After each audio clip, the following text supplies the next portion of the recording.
Coming up on the Sports Desk, in the final 2 weeks of the high school football season, it's time to put up or shut up as local teams fight for those playoff spots. Find out who's in and who's getting ready for Thanksgiving dinner early. Plus, see if the El Camino Warriors could pull off an upset on the road against #1 ranked Riverside City College. Highlights, scores, and so much more coming up next.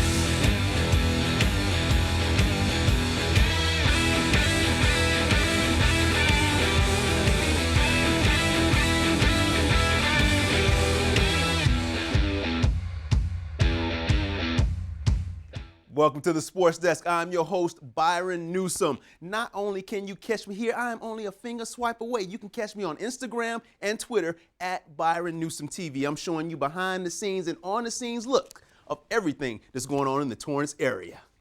Now, one thing that is going faster than I expected is the year. We are in the month of November. 8 more weeks and 2016 will be over. Well, in less than a week, football season will be over for some local high schools. And while some teams will be getting ready to plan their playoff foes and get ready to take them down, others will be getting a Thanksgiving menu ready for all the family coming in town. Game plan Thanksgiving menu. What will North and Torrance High be getting ready for? It's a high school football game for Coach Rock Hollis of the Torrance Tartars. Leading 7-0 in the first is North. North's Glenn Searcy finds Sebastian Mazzelli. He catches the ball. The hair is flowing in the wind, 62 yards. North leads 14-0 in the first quarter. Touchdown. Trying to put it away early, North goes for it on 4th down, but Glenn Searcy can't find anyone open. And as we zoom in, you see Chase Pitts and Tony DaCosta, Torrance Tartar ball. North gets the ball back on 3rd down. Searcy with the keeper. We zoom in again here. Joshua Evans with the strip. Nathaniel Carrillo with the recovery. Is this the momentum builder that Torrance needs? Yes, it is. Less than 2 minutes to go in the half. Ryan Carroll finds Devin Nash down to the 31-yard line. 1st and 10 from the 19. Carroll slings it out to Ivan Ramirez. They eventually get it inside the 5. 3rd down. Carroll fakes it to Ethan Myers. Myers is somebody I always are looking for because he has a great running game. He keeps it himself, takes it around the corner. Good block from Ryan Kirkwood. Touchdown, Torrance 14-7 just before the half. Now at the half, the beautiful ladies on homecoming court got to smile and wave at the crowd. Congratulations to you ladies. And their parents, they actually brought them out there. Now in the third, 2nd and long, Glenn Searcy spins from pressure. He spins out, makes a few guys miss. Watch this. They have him right there. He spins away. Touchdown. But keep watching. Keep watching. He says touchdown. Watch Searcy when he finds out there's a penalty. No way. I just did all of that and it doesn't count. No, it doesn't. A few plays later, though, he's tired. So you know what he does? He passes it. North goes up 21-7 on that score. Now, next possession, 3rd down. Ryan Carroll finds Ivan Ramirez on a quick slant. One man to beat. Can he beat him? He's going. He's going. Somebody's about to come in the picture. Can he catch it? Can he catch a 5-10? Touchdown, baby. They are back in this ball game. Brings Torrance within 7 points. Now, late in the 3rd, Searcy finds Malik Welch. Oh, for 6. Watch what he does. He is dabbing on him. Yes, he is. 28-14 North leads after the PAT. Now, Carroll to Ramirez, deep into North's territory. 1st and goal on the 2. They hand it to the big man, Tony DaCosta. He doesn't give me a chance to run it, but when he does, he scores. Torrance had some chances late, like this play here. They're trying to get it. He's going, but no, it didn't work. It didn't work. They called it back. That was another penalty. Torrance could not get another score, and they lose this game, 28-21.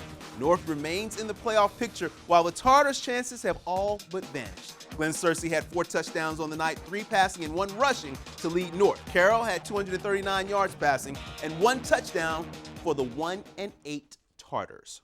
Going into last week's matchup, the South High Spartans had lost 4 of their last 5 games. They need to win their final 2 games to finish the season at 5-5, so first-year head coach Matt Mishler won't have a losing record at the end of the season.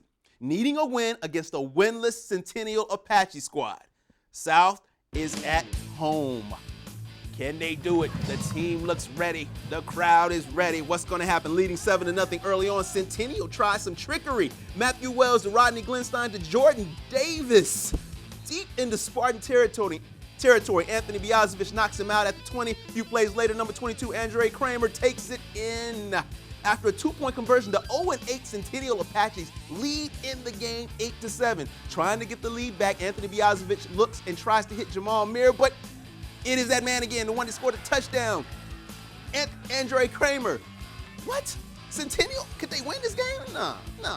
Lawrence Masonette was like, not today, Centennial, not on my watch, as he sacks Matthew Wells for a loss on the play. South gets the ball back on 3rd and goal. Anthony Biazovich decides to take it himself. South goes up 14-8. Now the Apaches with the ball. 3rd and 5. Masonette, you know what? He can't be blocked. He goes through again, another sack. 14-8 after 1 quarter. In the second, Biazovich does some damage with his legs.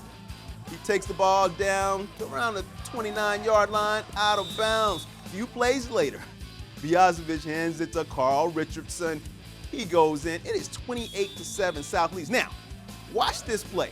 Biazovich is about to throw the ball up. This man right here, Carl Richardson, watch what he does. He throws the ball up, beautiful pass. It's a one-handed, give me that catch. He caught the ball. They go up 30-8 after this catch. South is in the lead early and often. Later on, Glenstein finds Jamal Lawrence. They get a few little plays. He stays up 30-14, but South was too much as they win this one 37-20. South is 1 game under 500. They need to win their last game of the season to come away with a 5-5 record and avoid their first losing season since 2013 when they were 2-8. While no playoffs for South, West is still in it after losing a tough one to Lusinger, 25-10. West led 7-0 in the first quarter, but some big plays by high-scoring Lusinger put things away late. E.J. Hatter had 102 yards to lead the Warriors' ground attack. Now here's a look at the Pioneer League standings with 1 game left in regular season. Lusinger beats West to take the top spot at 4-0. West has the 1 loss and sits in second at 3-1. North and South are tied at 2-2 in league, while Torrance is at 1-3 and Centennial sits at the bottom at 0-4. Bishop Montgomery is 2 games away from taking the South Catholic League title. Just one of the many goals they had at the beginning of the season. Standing in the way is Bosco Tech, a team Bishop has beaten 6 years in a row and outscored 248-59 in those games. Can they keep it rolling? Well, thanks to my man, Eric Wood. He's the athletic director. Who is E. Wood? He sent me some video. They are bowling and knocking over pins, knocking it down as they want to continue rolling and getting things going against Bosco Tech. Early on, after they get pumped up, this is before the game, they are ready to go. Nemeka Ndozie scores a touchdown right here. They go up 13-0. Later on in the game, Daniel Schubert, he's finding Bernard Amofa, 30 yards here. Schubert to Amofa, another touchdown. They go up 19-0. The defense was playing unbelievable football as well. You'll see here, they stopped, and the team couldn't get anything going. Bishop wins this one easy, 54-6. 7 years in a row, 7 wins in a row. 4 touchdowns on the ground for Bishop, 2 by Edward Lane and 2 by Nemeka Ndozie. Daniel Schubert had 3 touchdowns passing for 162 yards himself. Now, Bishop sits atop the South Catholic League standings at 3-0 in league and 6-3 overall. Verbum Day and Cantwell Sacred Heart, who Bishop plays next week, sits at 2-1. While Bosco Tech and St. Bernard are at the bottom at 1-3 and 0-3. Coming up on the Sports Desk, we've got some high school tennis action for you. West taking on Torrance the Tar. Plus, find out where local teams are ranked as the season winds down in volleyball and cross country. We'll show you all that when we come back.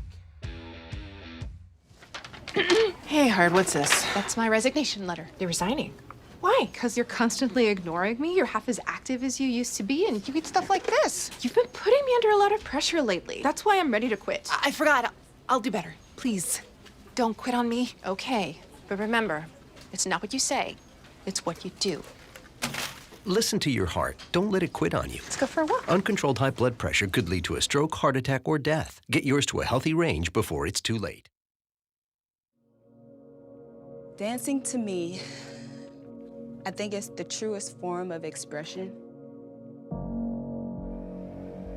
I was a dancer since I was 4 years old. I was tripping and I was falling and I didn't even know what multiple sclerosis was. With the 360 camera, it gives the chance for someone to see what I see, experience what I experience. Have a surprise. Are you ready for this? Here we go. Oh my God.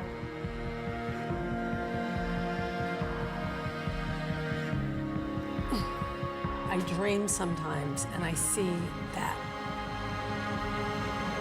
I like the way your arms end. Yay.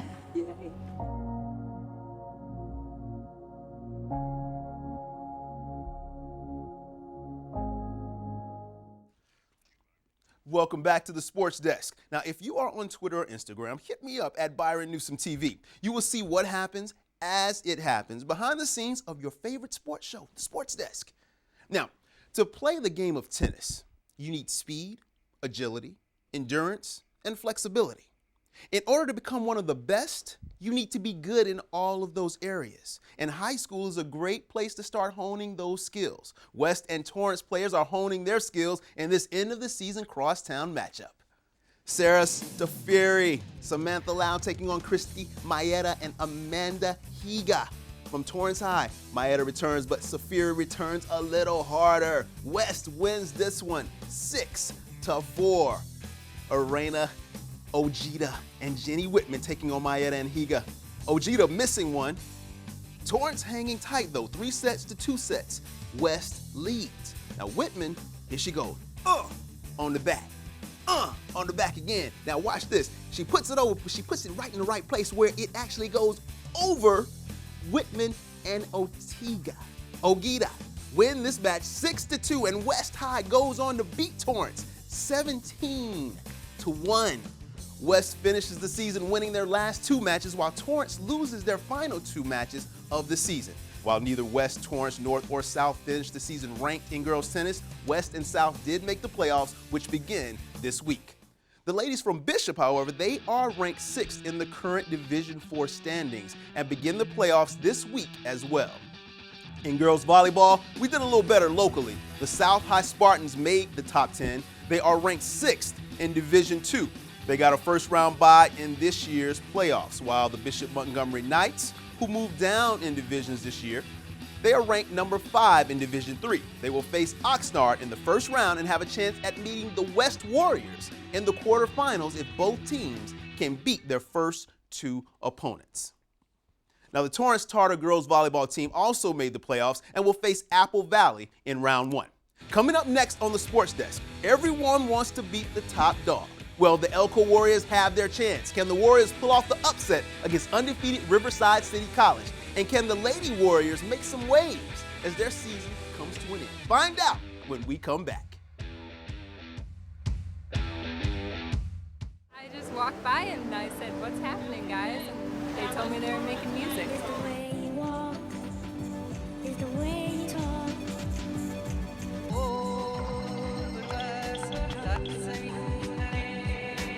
I like his music.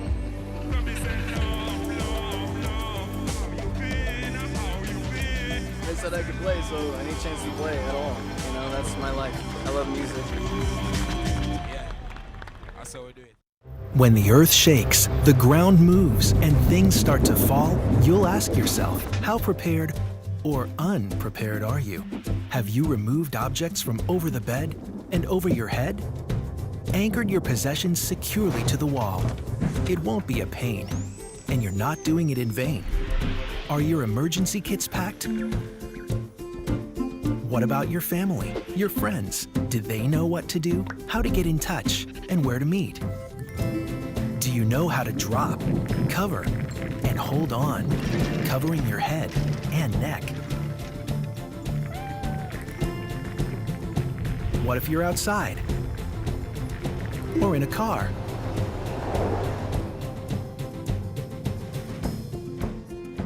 After the shaking stops, look around. Figure out what to do. Stay away from damaged areas. Turn on a radio. Reach out for help. And if you're trapped, do not move about. Stay calm. Only shout as a last resort. Once everything and everyone is safe, get prepared. An aftershock could be on its way. So before the earth shakes, the ground moves, and things start to fall, get prepared. Make a plan. Practice what you know, because an earthquake can happen anytime, anywhere. You never know. America's Prepare-a-thon. Be smart. Take part. Prepare. We are back. Make sure you catch me on Instagram and Twitter. That's at Byron Newsome TV. Send me your photos, videos, or just say what's happening. I'll be sure to hit you back. Now, everyone likes being the underdog sometimes. When you're the underdog, you have nothing to lose and everything to gain by beating the favorite. Elko has lost 4 of their last 5 games. Riverside City is ranked number 1, undefeated. What could the Warriors do against this powerful team? David Seals and the Warriors taking on undefeated number 1 ranked Riverside City College. Colin Anderson finds Adrian Hughes on a 9-yard touchdown. The Tigers go up 7-0. David Seals is trying to get Elko going though. He takes the ball, he takes it himself. He's knocked out of bounds. Not much happening for the Warriors early on, but a lot happening for the Tigers. Ian Feber to Dominique Madden. 61 yards, Riverside goes up 17-0 in the second quarter. In the second half, though, Elko looking for something, but not this. Feber again, this time to Darius Hunter, 77 yards. They go up 23-0 on Elko. Things are not looking good, but 8:15 left in the third quarter, things start to change. The Warriors get it going. Donovan Davis takes it and bursts through the D, putting Elko on the board for the first time. It is a 23-7 ball game, ladies and gentlemen. There is some fight left in the Warriors. There is some fight. David Seals then finds Eric Henneman. Everyone is still Henneman, his favorite target, 36-yard pass play. That is it. Then it is Trayvon Dean for a 2-point conversion. We have got a ball game, folks. 23-15 in the third quarter. Seals looking for the lead. He tries to hit Zaire Andre on the next possession. But what happens? It's up. It's up. Andre, no. He overthrows him. Kahani Smith gets the pick. Riverside ball. El Toro Allen takes the handoff, and he is off to the races. A 50-yard touchdown run, 29-15. Riverside leads. Less than 4 minutes to go. David Seals finds Maurice Jones inside the 2. He stretches, tries to score, but they put him down right there. Then it is Donovan Davis finishing the drive. 29-22. 1 possession game. Elko gets it back. They made it close, but ladies and gentlemen, they could not pull out the win. The Warriors ran 34 more offensive plays than Riverside. They had more yards, more first downs, but Riverside had the more that counted. More points. 29-22, the Warriors fall to the undefeated Riverside Tigers. 1 more on the road before returning home on November 12th against Long Beach. After losing 3 straight on the road, the Elko women's water polo team said, "We must protect this house," as they return home to face Chaffey. Andrea Concello to Yamalith Lopez off the goal, rebounds it with the left, points for the Warriors.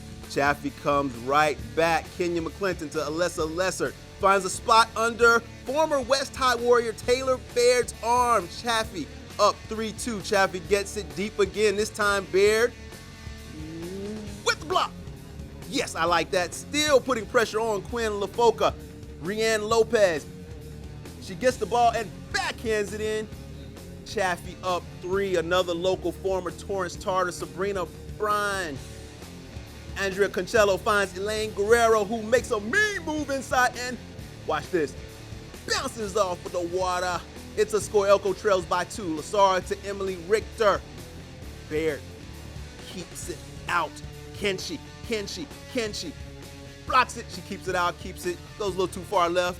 Emily Richter does not like being denied. So what does she do? She gets inside again. This time she wastes no time, but no score. It is off the top of the board. Elko's Andrea Conchola to Guerrero. Yeah, quick shot. Warriors are hanging close after a race to the ball. The goalkeeper, Brooke Godino, throws it long to Willow Brown. Pass or score. Pass or score. She's looking. Pass or score. Score. Chaffey widens the gap. 8-3. Timeout, Elko. We got to get in the face, ladies. Get in the face. Watch. See? In the face. In the face. And that's what they do. Conchola, move it, move it, move it. And yeah, Guerrero scores. 8-4 is the score. Then it's Conchola. Move it. Move around. Move around. I got to find somebody to pass it to. Uma Jesse with a shot. No go. Lopez finds Guerrero. Back to Lopez. It's just like basketball. There's a score, making it 9-5, Elko trailing. The Warriors could only get one more point in this one as Chaffey goes on. Chaffey, I love both names, and that's what I'm going to call them. Goes on to win this matchup 14-6. The Warriors end the season with 6 wins and 16 losses on the season. Also in action, the women's and men's soccer teams. The ladies beat Pasadena City 3-2 and El Camino Compton 8-1. At 10-4-3, they look to win out, playing 3 of their last 4 matches at home. The men playing the same 2 teams, but coming up short in both. 3-2, they lose to PC, and they lose to El Camino Compton 3-1. The men have yet to win a game. At 0-14-2, they have 4 more chances to drop that 0 and pick up a win before the season is over. From no wins to a team with plenty to go around, the women's volleyball team is ranked 10th in the state with a 17-3 record as they beat East LA 3-0. The ladies have a home matchup against LA Harbor on November 9th before hitting the road for their final 2 regular season matches. Now, before we go, I want to wish all of the schools around here good luck going into the postseason play, many of which start this week. Make us proud. Well, that's going to do it for us on the Sports Desk. Make sure you tune in next time. We've got the Torrance sports scene on lock from the little kids all the way up to the big kids. Check us out on Facebook, Instagram, and Twitter, and don't forget to sprinkle your school spirit my way, and I'll be sure to get you on. From the Sports Desk, I'm Byron Newsome. Keep rising to the top, Torrance. We'll see you next time.